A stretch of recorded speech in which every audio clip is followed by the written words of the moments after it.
안녕하세요, 여러분. 저는 한국어 선생님 크리스탈이에요. 저는 여러분이 한국어를 더 잘할 수 있도록 한국어 팟캐스트를 만들고 있어요. 저는 대학교를 졸업하고 멕시코에서 5년, 그리고 싱가포르에서 1년을 살다가 어제 한국에 왔어요. 지금은 밤 10시예요. 조금 피곤해요. 그래서 곧 잘 거예요. 자기 전에 여러분께 한국의 젊은 사람들이 왜 한국을 떠나서 외국에서 살고 싶은지에 대해 이야기해 볼게요.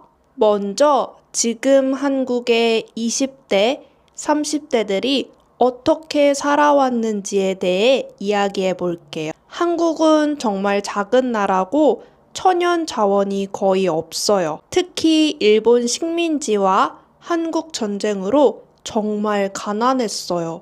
그런데 1980년대부터 기술 산업으로 한국이 조금씩 성장하기 시작했어요. 어떻게 성장을 했을까요? 사람들을 교육시키고 낮은 월급으로 오랫동안 일을 시켰어요. 그래서 부자들은 계속 부자가 되고 가난한 사람들은 계속 가난했어요.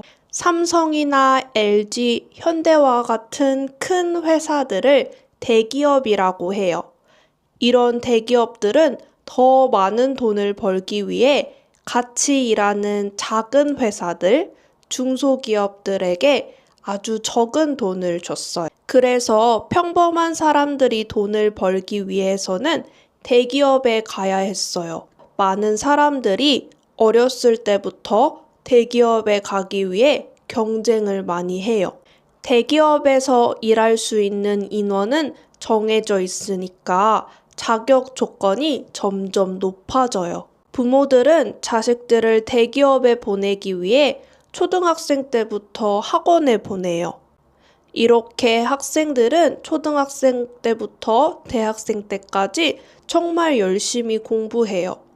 그런데 대학교를 졸업하고 나서 또 자격증 공부나 인턴십을 해야 좋은 회사에 들어갈 수 있어요. 그래서 이렇게 3개월에서 2년 정도까지 또 취업 준비를 위한 기간이 필요해요. 이런 취업 준비를 하는 사람들을 취준생이라고 불러요. 취업 준비를 하는 동안 좋은 회사 혹은 큰 회사에만 지원하는 게 아니라 정말 공고 같은 모든 회사에 다 지원을 해요. 그래서 제 친구들을 보면 많게는 정말 100군데 정도 회사에 지원을 하고 그 중에서 4-5군데 정도 회사에서 면접 연락이 온대요. 그리고 그 중에 한 군데 회사에 붙을까 말까 한다고 하더라고요. 그렇게 힘들게 취업을 했는데 대기업이 아니라 중소기업에 취업을 하게 되면 보통 월급이 진짜 적어요. 한국의 최저시급이 9,860원이에요. 그래서 이걸 월로 계산을 하면 최저 월급이 206만 원 정도예요. 물론 어느 나라에선 200만 원이 정말 큰 돈이고 어느 나라에선 정말 작은 돈이겠지만 한국 특히 서울의 물가를 비교했을 때 200만 원은 사실 좀 살기 어려운 적은 돈이라고 생각해요. 그리고 사실 이게 최저 월급이니까 편의점 같은 곳에서 알바를 해도 월에 200만 원은 벌 수 있어요. 그런데 어렸을 때부터 열심히 공부를 하고 대학교를 나오고 취업 준비 기간까지 거쳤는데 중소기업에 취업을 해서 200만 원을 벌게 되면 사실 좀 마음이 아프고 힘들겠죠. 그리고 정말 쉬는 시간 없이 이렇게 열심히 공부해 왔는데 회사에 입사하면 휴가를 길게 가지 못해요. 왜냐하면 사실 회사 입장에서는 일할 사람이 많으니까 10명이 필요한 일을 8명만 계약을 해요. 그래서 8명이서 10명 일을 하니까 계속 일이 많겠죠. 계속 일이 많으니까 누군가 휴가를 가게 되면 남은 사람들이 더 힘들어져요. 그래서 서로 길게 휴가를 가지 못하게 좀 눈치를 줘요. 이렇게 일은 많은데 월급은 적으니까 이직을 하기 위해서 혹은 새로운 도전을 하기 위해서 보통 2년에서 3년 내에 또 퇴사를 해요.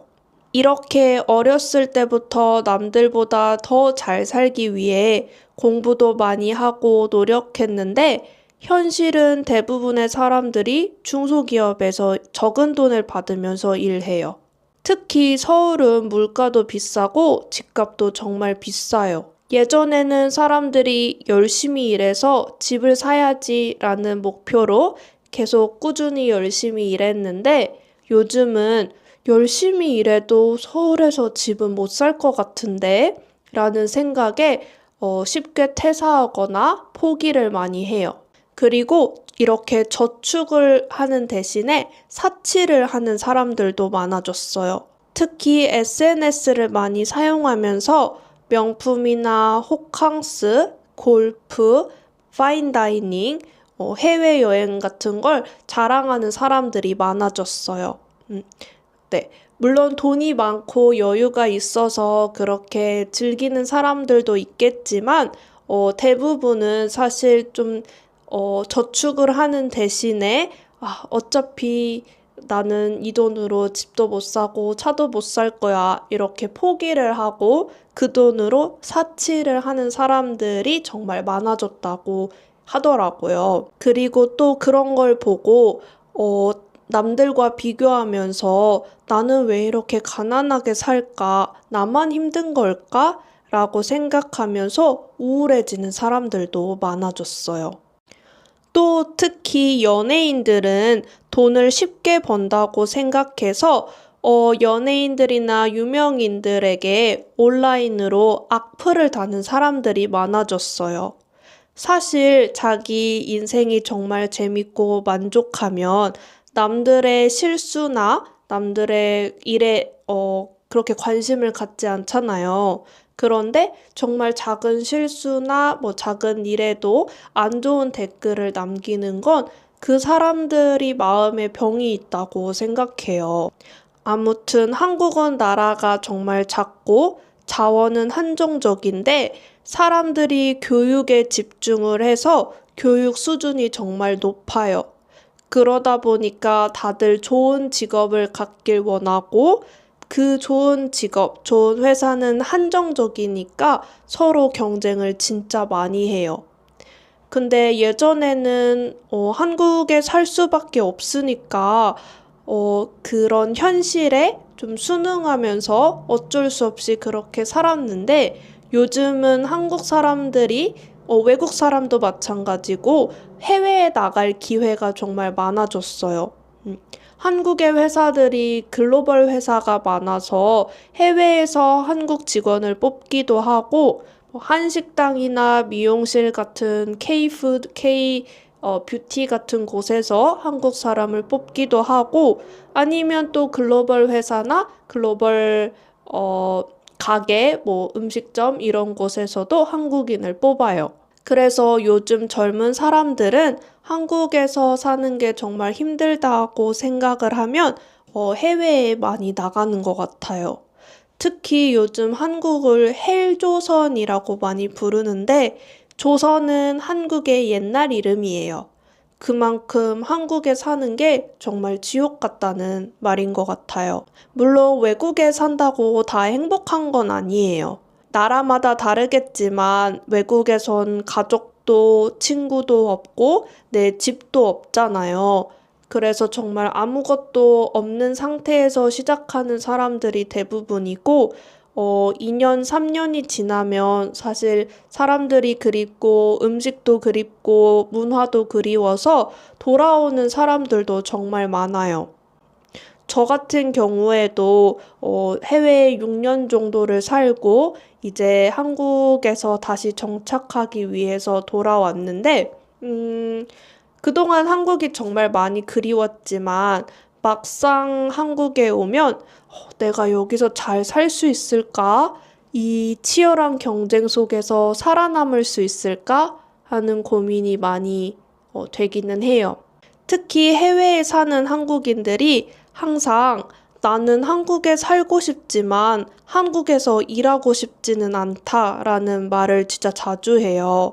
그리고 어느 나라나 마찬가지겠지만 정말 한국은 돈만 많으면 살기 정말 좋고 편리하고 재밌는 나라인 것 같아요.